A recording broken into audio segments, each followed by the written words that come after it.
Throughout history, across continents and civilizations, one creature emerges time and again, the dragon.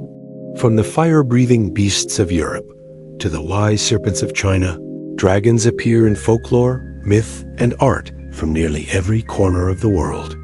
But why? Why do so many unrelated cultures share legends of such similar mythical creatures? Dragons are some of the oldest mythical creatures in human history. One of the earliest known depictions dates back to around 4000 BCE in Mesopotamian art, where serpent-like beings were seen as symbols of chaos.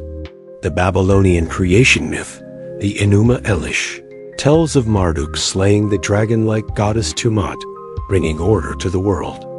In ancient Egypt, the serpent Apophis represented chaos and was fought nightly by the sun god Ra. Meanwhile, in ancient India, the Vedic scriptures speak of Vritra, a giant serpent slain by Indra to release the waters of the world.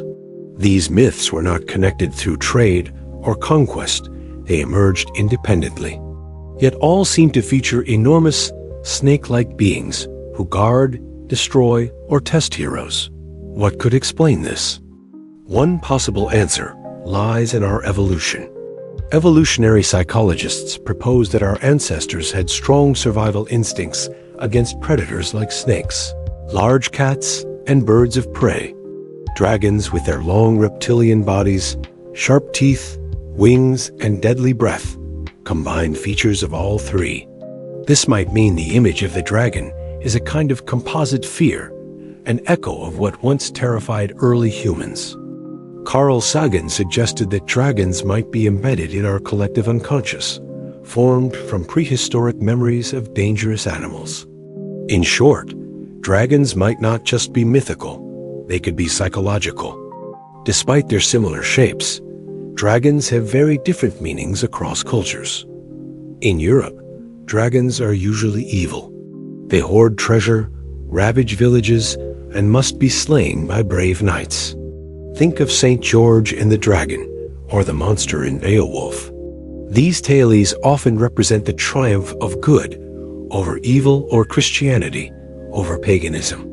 But in China, dragons are benevolent.